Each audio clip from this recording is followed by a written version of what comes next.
Hello, YouTube. How are you doing today? We're going to start this show off first. I love you, YouTubers. That's why this is started like this. You guys in mind first. All right, now we go to Facebook. All right, we're good on Facebook. Hello, YouTube. We're good on Facebook. Hello, Facebook. We're good. We're good. Ladies and gentlemen, earnings analysis, Microsoft, CrowdStrike, Skechers. My thoughts on all of them, where they could move, where the level's at, and psychological help for your trading. I am Mark Melnick, and this is the Newsbeat Show.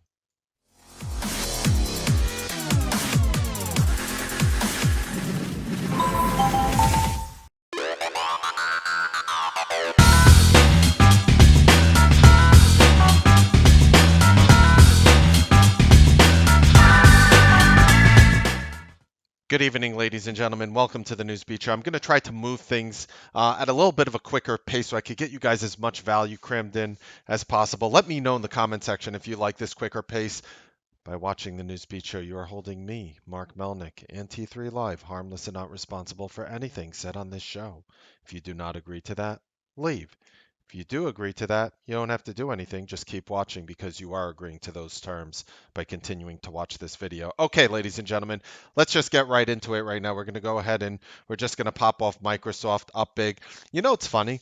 People, when you ask them, not many, probably as a trader, but go up to the normal person and say, do you know what the most valuable company in the world is? People will be like, I don't know, Google, Amazon, Apple, but almost nobody would say Microsoft. You find that funny. Microsoft is by far the most valuable company in the world right now. It might even get to like 1.1 trillion. That key $100 billion level, more than a trillion. That would be the first time that has ever happened for a company. Let's go right into the earnings right now. Awesome. 37 beats the 21 expected. Boom! Right out of the park, destroyed analytic consensus. 33.7 billion ahead of the 32.77 billion. Boom! Made $1 billion more than you guys thought we would make. Productivity, processes revenue up $11 billion right now. More personal computing revenue 11.3 billion. CEO says commitment in customers leading to larger cloud deals. This is why I said IBM is going to be like a fourth or fifth player in this cloud space world. They're getting commitment for deeper, larger cloud deals. People think of Amazon as being the number one cloud in the world. Maybe they are. The truth is, I haven't seen how much cloud revenue each of these companies make or the deals that they have in the network that will make them the biggest or who has the most customers.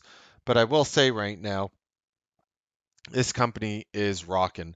And anytime you use the word, see, these are the following two words that have the most sex appeal today for a tech company like Microsoft. The sex appeal for that is the word cloud revenues, cloud computing, anything with that competes with them with the Microsoft Cloud or Amazon Web Services, etc. That is where all the money is right now for these companies. Just like when a Verizon or another company reports, I want to see the word 5G because you already know that's going to be the wave of the future. Microsoft is saying every single thing they need right at the moment. They're saying every single thing that they need to say. They're expecting double-digit revenue growth in fiscal year 2020. They are on the upswing. CEO seeing growing momentum across every layer of its stack. I wish I had more hands so I could give this Microsoft 3 thumbs up. All-time highs, pre-market all-time highs, 140.20. All-time highs prior to this gap up, 139.59. Microsoft is trading right, deservedly, at all-time highs. Phenomenal, phenomenal, phenomenal stuff. But one must note that there is this Bollinger Band over here, and it's going to set up some resistance overhead. However, even algorithmic resistance right now on Microsoft, it definitely has the volume to break this level. That's the whole point of earnings. They'll have more volume today than at least out of top four volume this year, usually on earnings. 139.94. So if you hit one, the way the robots are going to work on this one, the psychology of the robots is if this thing happens within the first 45 minutes, meaning you're going through 140 in the first 45 minutes, even in the post market now, even in the after hours right now, if this thing goes through 140, this thing is going to really move. You could see the stock just after hours right now. Beautiful bull flag formation on the 5 minute after hours right now. You do have some triggers, 139.84 is a triple 5 minute top right now, denoting the 635, 630 to 635, 630 to 640. You see that? And right over here between 7:15 and 7:20 p.m. after hours, 139.84. That will be your breakout of Microsoft right now at the moment. So with that being said, awesome earnings. Loved everything about them. Totally rocked. Totally deserved this gap up. If I had four hands, I'd give them four thumbs up. How's that? Moving on along, we're going to get into a recent IPO. A recent IPO, CrowdStrike. They actually IPO'd on June 12th. Think about that. They're like 5 weeks old. People don't really know what should happen. The stock was remaining bullish all along right into the earnings. Let's go ahead and talk about them at the moment. A loss of 47 cents. That's in line with the loss of 47 cents expected. I tend to be a lot more forgiving for brand new software companies to come out there to have negative earnings in the beginning. I totally respect that. This is not a food chain. Some people they see that negative earnings and immediately they get turned off. Let me tell you why that's a mistake with a software company. This is not a company that was selling you burgers on the side, making money on their burgers like a McDonald's before they IPO'd or Burger King, and nobody knew if they duplicated their brand that everybody would want cheap hamburgers in America. What a shocker. And then McDonald's blew out. This software company, you have to understand, it is literally this app, this CrowdStrike, is literally 5 weeks old. 5 weeks old. So they have the right to lose money and not get the hammer beaten over it. What they need to do in order to have good earnings is to show signs of revenue growth. Let's take a look at what they reported. 96.07 million. That is slightly ahead of the 95.67 million expected. They see their fiscal year 20 earnings for next year a loss of 72 cents to a loss of 70 cents. However, believe it or not, that outlook did indeed beat the estimates. They also announced, let's see their revenue, 430.2 million versus the 436.4 million expected. That's ahead of the 408.03 million. That is what I want to see. I want to see them say, yeah, we're getting, 9% more, 10% more revenue by next year. And this is exactly what you want to see. I think it's bullish. I'm giving this one two thumbs up as well. $79.79 was the all-time high. Taking a look at it after hours at the moment, I could start doing simple algorithmic trend lines here to just simply find key algorithmic support. You have a support line right here, 83.29. You have another support on the 5 minute, 82.97. Again, I don't know if they will or will not pull this name back. Definitely something to watch though for tomorrow morning. That's when I'm taking a look to see if I'm going to make a trade in it. Moving on the list is my favorite shoe company. You guys think I'm like kidding when I tell you this is like my favorite shoe company? Like, Skechers are the most comfortable shoes ever. Like I have a pair of gray Skechers on right now. It's crazy. I'm literally wearing Skechers as I speak. They are the most comfortable, and I have one of those big goofy 13 size foot that's like a little too wide for like Reebok sneakers or other sneakers. So I wear Nike, I could wear anything, but I'm most comfortable in my Skechers for my interesting foot size. I'm not comfortable in everything. With that being said, my favorite shoe company, let's just go right ahead. Take a look at what's happening after hours in the name right now, and you see very beautiful bull flag on the 5 minute company gapping up. Let's see if they are deserved of this gap up here tonight. 49 cents ahead of the 34 cents expected. 1.26 billion. That beats the 1.22 billion expected. They reported same store sales up 4.9%, so almost 5% from same store sales. You know what that means? Why that's important for Skechers? Because Skechers has a physical presence. Skechers isn't Amazon. Yes, they do deliver stuff like every other internet company on the planet, but they have storefronts, multitude of storefronts. So with these storefronts, the reason why same store sales are so important for a company like that could be located in your shopping mall or in an outlet somewhere. Have those outlets all over New Jersey. They don't have to do anything to just see 5% more sales. They're just sitting there. People are just walking in. That is organic, that is natural growth. The Skechers near me actually left the mall. Now I have to go to the outlets. They used to have this huge gumball machine, like the size of the refrigerator from yesterday, like this huge gumball machine, like bigger than you. And you'd put in a quarter, and the gumball would go all the way twisting down, and it looked cool. Love the store. Maybe that is drawing people, and maybe people are just attracted to buying bubble gum from old school, huge, oversized gumball machines. 65 to 70 cents a share is what they're saying they're going to make next quarter. That is ahead of this consensus of 65. Basically, Skechers came out and said, Wall Street, we're going to at least meet what you're saying, probably beat. So they guided above 1.325 billion to 1.35 billion. That's ahead of the consensus 1.31 billion. Now you might look at that and say, "Well, Mark, what is really the big deal here?" You're speaking 15 to 40 million dollars. That is a big deal for Skechers. 15 to 40 million dollars in a quarter ahead of estimates is indeed a big deal for a company like Skechers. It shows that they're making more money, they're having more people stop by their stores. This news is awesome. Again, 3 thumbs up, 4 thumbs up, you know, maybe it's like you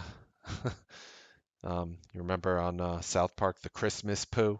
That poo would also give it a thumbs up.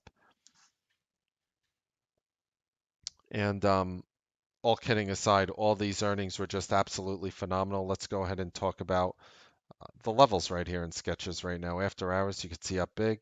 Beautiful breakout right there.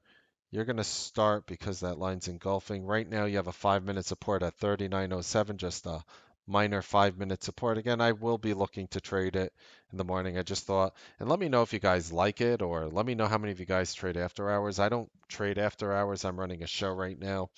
And let me know if you guys like these after hour calls where I analyze it with after hour charts. Let me know if that adds value to what you do, especially considering that trading is going to be active for another 13 minutes. Again, I don't trade during this time right now, but that doesn't mean I'm everybody. Maybe you do. Maybe you like hearing these things and whatnot. All three earnings were great. Now, if you like that, we're going to share with you our robotic levels tomorrow, followed by an important story that can improve your trading. And we're going to have little, I don't know, motivational stories we'll talk about the morale behind it. I think traders always, whether you're up, whether you're down, whether you're all around, everybody needs a constant pick me upper, whether it's faith based, belief based, motivational based, psychological based, it doesn't matter. Whatever you are, those things can all actually help you succeed in the market. It's just a matter of how you want to apply them. So stay tuned for that. If you don't want to stay tuned for that and you just want the levels, no problemo, niet problem, no problem. Go ahead. Here are tomorrow's levels today. These levels don't always hit, but when they do, I tend to have an easy time making money by buying through support and shorting through resistance or buying options, calls, and puts. Either way, both works for me. So there you go. All right, let's talk a little about a motivational story. And I think all these stories, like every story that you give, has to have what's the word? See, drink smoothies. A moral in which you could apply to trading. Now, what is the importance of doing this? This is not for your entertainment. I'm not here to entertain you. I'm here to make you at the end of this thing go, aha, that makes so much sense. I think this is going to help me. What traders don't realize is that traders who even make money need cleansing of psychological toxicity.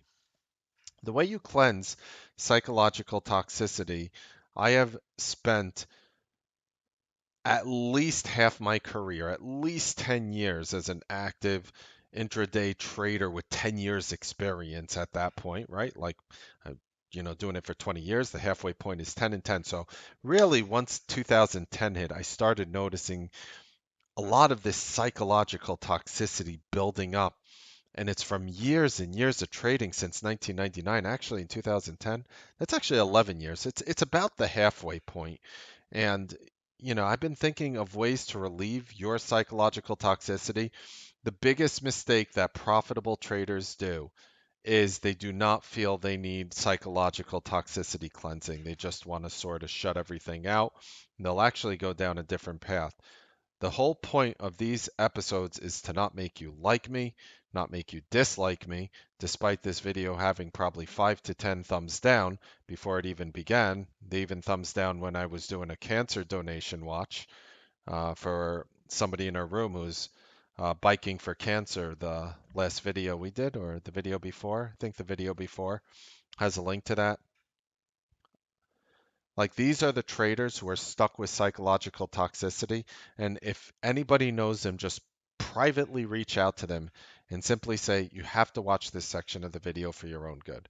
Just like the guy who I forgave yesterday for dropping a poop behind my refrigerator and actually sealing it off while trying to scam me for false repair. That guy did me a favor. There was a silver lining behind it. If you did not hear what the silver lining is, go watch the last Newsbeat video. I don't want to talk about that today. You have to understand what this is for, because if I do not tell you what this is for, it's not going to help you. The human mind, when understanding a situation, will build quicker neurological connections to actually address the situation. The fact that I'm actually telling you what I'm trying to do actually enhances it, literally, if you want, similarly, not literally, similarly through a placebo effect, because you know what to expect. You're being told something ahead of time, and it's actually benefiting the results. There is proof that if you tell people the drugs that they are taking, what it's supposed to do, how it works, what it should do for your body, they have found higher success rates. That's why they do the double blind study, where they say double blind. Half people are taking the drug, half the placebo, but they don't tell. They're looking for statistical differentials. I am helping you cure your psychology faster by saying this. All right. There was once this couple, Brooklyn couple where I'm from, who are married. They were middle-aged, and one day the husband, after a long debate in his mind, concluded that his wife cannot hear so well as she could when she was younger, per se. So he thought she would need a hearing aid. So he literally goes out, gets this woman a hearing aid. Not sure how to address the problem, he requested help from the family doctor, with who he discussed the problem. The doctor advised him to take a simple test to his wife in order to make a clearer idea of the so-called hearing problems that, I don't know, let's make up a name, that she had.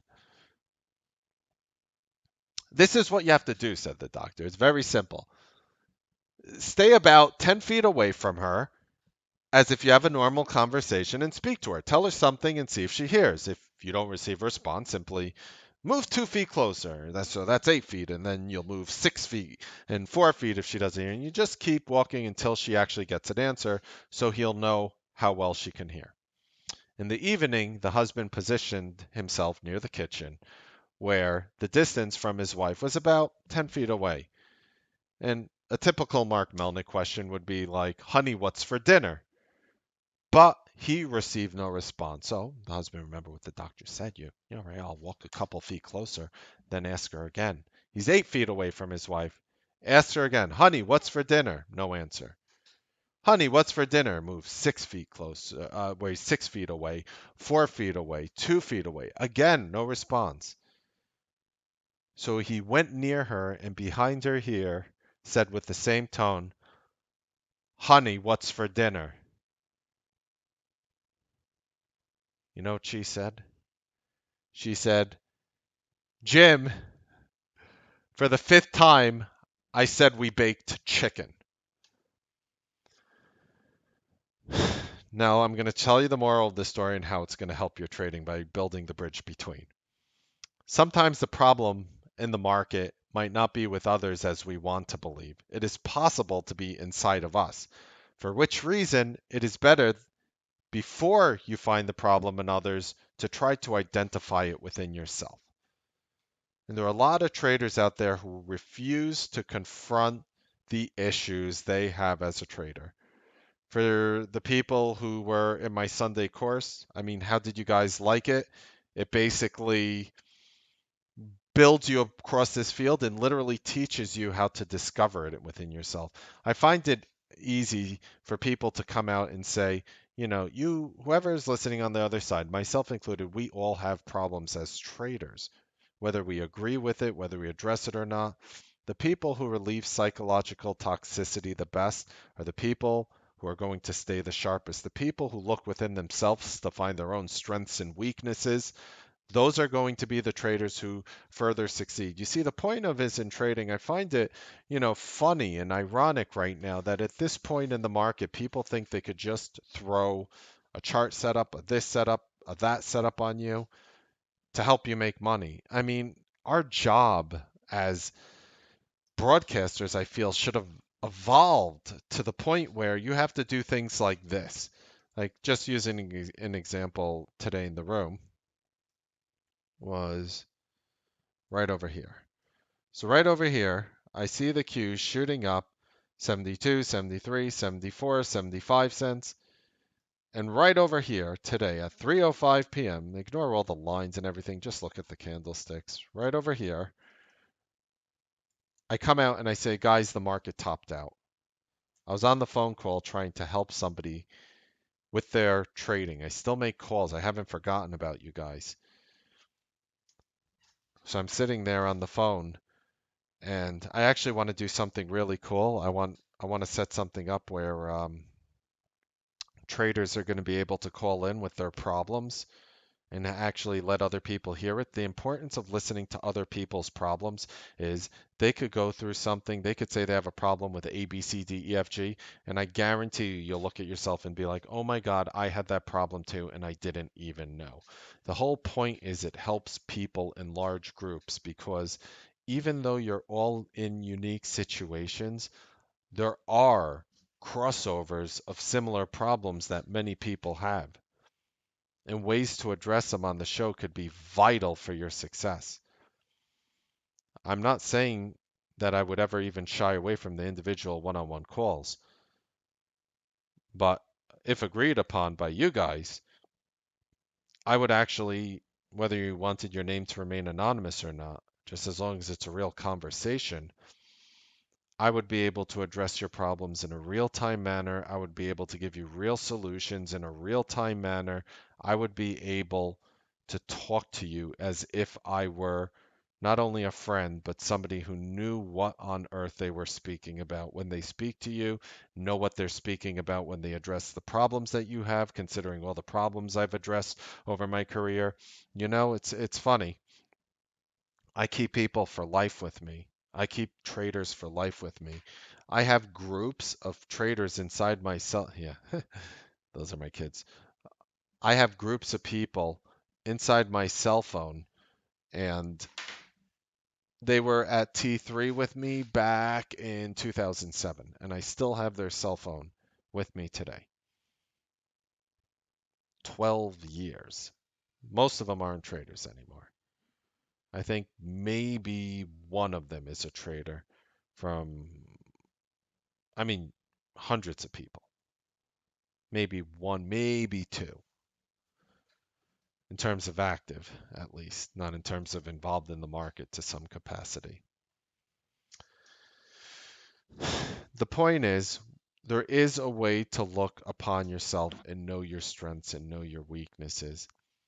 The, the hardest thing for some traders to do in this market is take a loss. The hardest thing for traders to do in this market is hold on to a winner. Sometimes it pays to do neither. Sometimes you have to hold a small winner or you do decide to hold a small winner. The traders who are looking for the quicker moves and trying to build up an account, it's kind of funny. It's sort of like a build out mode. And someone, asked me, Mark, what would you do with a $10,000 account if you were, for example, a proprietary trader? And here I'm going to give some props to the proprietary traders out there. So I told them what I would do, and the person comes back to me, and the person is a successful proprietary trader. He is a successful proprietary trader. He had $5,000. They gave him $100,000 in buying power, and he's making six figures a year. And I asked him, what did you do?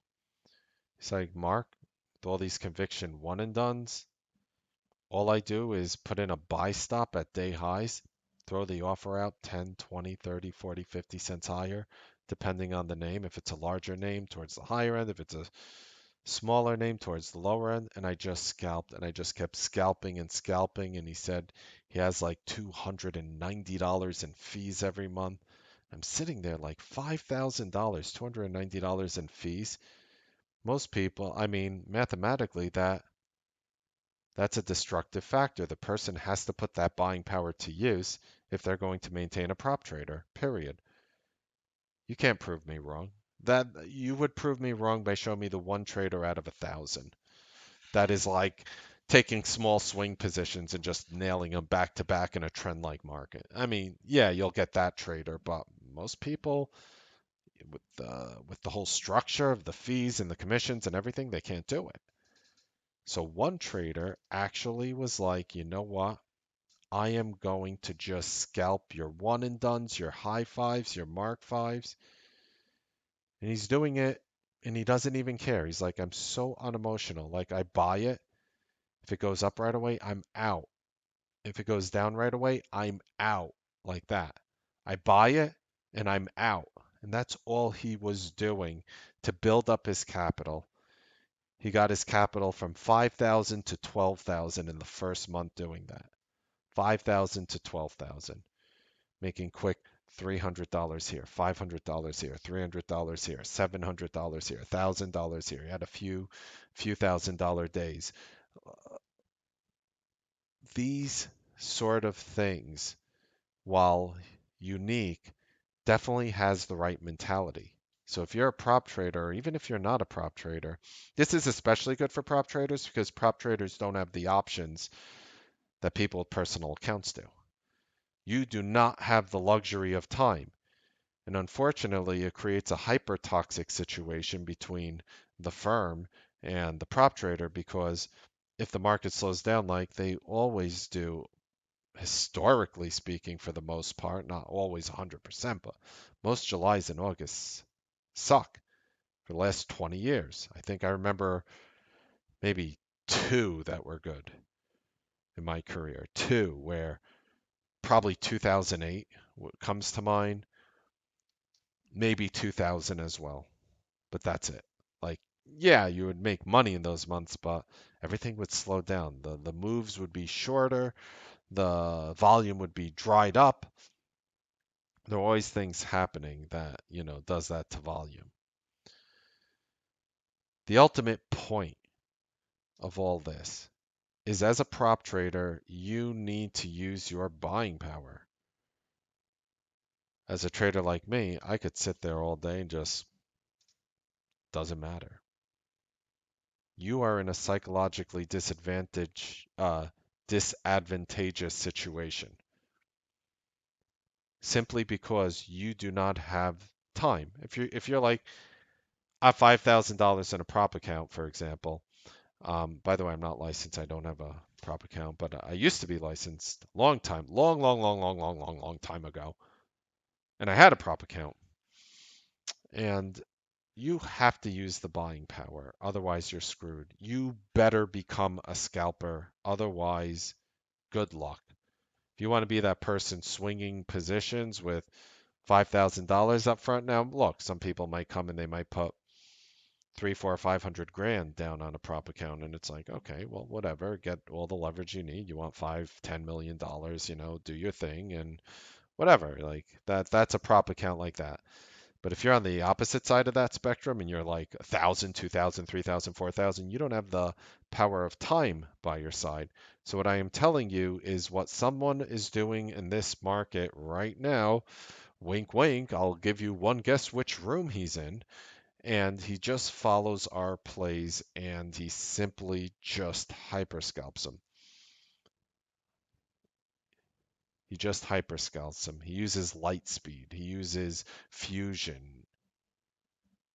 These are very popular platforms. You could literally set stop orders to buy or sell something. You could literally set stop orders on that software to buy stop. So if there's a $50 stock and the trigger is $50.09, you could just literally put in a buy stop order at 50.09. Goes up, shoots through, maybe you get slippage, maybe you get filled at $50.12, 13, whatever it is, maybe 50.09, whatever it is. And what this trader is telling me that he is up money usually almost immediately to the point where if he just wants to be modest, he could be modest. And he literally just jumps in the shares, throws away the shares, has to go up right away, has to sell out right away, and he is done. He just literally throws up a limit order. He said he started doing it with 7-cent gains. I'm like, really? He's like, yeah. Then I went up to 8, then 9, then 10, and now he stays at 10 with the tighter names and goes up to 50 on the looser names. So he'll buy a Tesla and he'll just throw it off for 50 cents higher and he's out and he doesn't even care. Doesn't care if it runs 5 points. He's happy. He's happy threw it away if it falls down. He's just done. He's just disconnected. That's it. He just boom. I made. All right. I made. I lost. Fine. Next. And he's doing that on the Newsbeat name successfully. And the reason I tell you this is because it's the story of a prop trader following us who turned a little into a lot, and I'm literally telling you how he did it. One and dones, mark fives, high fives, all taught through the Newsbeat Bandit course. Things we look for every day. And if you're able to apply these things, you will be consistently profitable. You're not going to make money 100% of the time. But I've seen enough people here batting 70 plus. And they're taking the quick wins, the quick losses, and doesn't care. They know what they're trying to do. Their only goal, they tell me, is to just I need to build the bank. I need to build a bankroll. That's it. He's like, I've never received a paycheck. He tells me. He says, I've never received a paycheck. And that is probably the most common thing that every prop trader has ever told me. I believe I could reverse that. I believe that I could come to you, ask you what firm you work for, and ask you what color the check is. And you could answer me when you do a check request. Really? How many of you are prop traders, but you've never seen the check of your firm? Not because you wire the money, but because you've never gotten a check because your account balance is negative. I want to save you. I want to at least give you a chance to look at the market in a much different, more modest, less connected, less predictive approach. Just simple, stupid, easy, quick, lock in the money. You'll miss the big moves, you'll miss the big losses. Scalp. It works. It works. So I always said to myself, if I'm going to be part of a prop firm, if a prop firm is going to, whatever, put me on board as a manager or a director of sorts, I would, that's how I would run the firm. I would literally customize strategies for each individual. They would all take the Newsbeat Bandit course. I would show them exactly what to do to make money, and I would become wealthy beyond belief because they would just be sitting there scalping, scalping, scalping. I get paid for for the money on the shares they trade. They are beyond happy because they are making consistent money, working very little, living the dream. That's what a win-win is. That's called a win-win situation. I don't want you as a prop trader to be the loss in that situation. I want you to be the winner in that situation because you do not have the luxury of time. And that's something I never talked about that I wish I did because I'm not a prop trader. But I did prop trade once in my life, and more than once. But from prop trading, like through everything that I've gone through, I realized that I was trading all the time. I was trading like nonstop, buying, selling, buying, have to look to squeeze to make the money. What I'm telling you now, in an algorithmically dominant environment, it's so easy to predict silly things. It's so easy to predict silly things if that's the trader that you are. A perfect example is Netflix. The person was like, "Mark, I know Netflix is going to have a lot of volume today. I'm just going to buy, or if it's green, I'm going to buy through the high. If it's red, I'm going to buy." Oops, let me move my face over here. It's like this is a 1 minute chart. If it's green, I'm going to buy through the high. If it's red, I'm going to buy through the low. And he's like, "I use your setup, and you know, I I teach people how to design a long time ago how to design your keyboards when scalping stocks on some of these softwares, so you could be as quick as possible and not lose money." He's like, "I use your layout. It's an old school layout that I used back in '99. Phenomenal how effective it is." He's like, "And if the bar is green, I go long, and if it's red, I go short." And the dude is making money, and he's up to $500,000. He doesn't trade options, just common stock. This bar shot up here. And you know what he told me he did? And this is going to help you guys, your prop traders, so much. Check it out. You know what he did? When he hits his buy stop, it lets him shift up the price up or shift the price down in order to put that buy stop through. He shifts the price up or down.